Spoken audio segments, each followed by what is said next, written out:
And I think that the Lord wants us to take that same approach when we encounter situations in our lives that don't make sense, when we encounter situations in our lives that are difficult. Instead of making peace with the difficulty, instead of making peace with the death of that thing, why don't we go to the Lord? Why don't we go to the sender of the promise and say, hey, can you revive this promise? Because it wasn't me who spoke this over me. It was you. Lord, you spoke this over me. So God, here I am bringing the thing that you said would come to pass, the thing that you spoke life into that looks dead. God, I'm bringing it back to you because you're the one that gave it to me in the first place.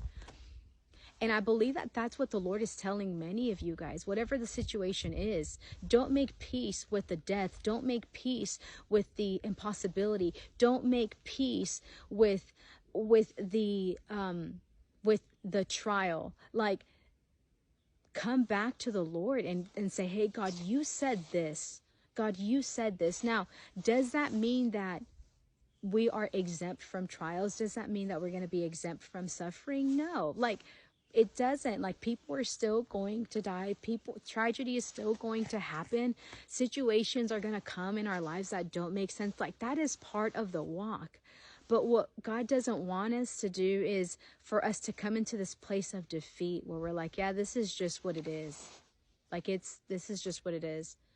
God wants us to look at that situation and look at it with hope and look at it through the eyes of his resurrecting power, because that is what this woman did.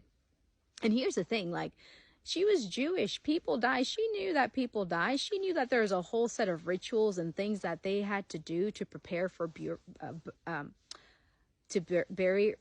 dead people. Like, she knew this. Like, she knew that this was a part of life. But in that moment, she was like, nah, we are not settling for this. We are going to go back to the sender, and we're going to seek an answer. We're going to seek something more than what I see with my natural eyes. And so I just want to encourage us. What is the situation before you that looks dead? What have you put in the upper room and closed the door to? Because there are some people that they have put that thing, that promise that looks dead, they've put it in the upper room and they've closed the door to it, and they haven't gone back to God. They've gone to everything else. They've put their focus on everything else, but going back to that, but going back to the Lord to revive that promise. And so what have you put in the upper room and just forgotten about, that God is saying, hey, it's time to invite me back in that upper room, because I want to bring resurrection power to it. So I hope that encourages you. That's really all that I wanted to share. There's so much more that I've been getting from that story, but for now, I think that will do. What do you do? What are you going to do when the promise looks dead? Are you going to close the door forever and make peace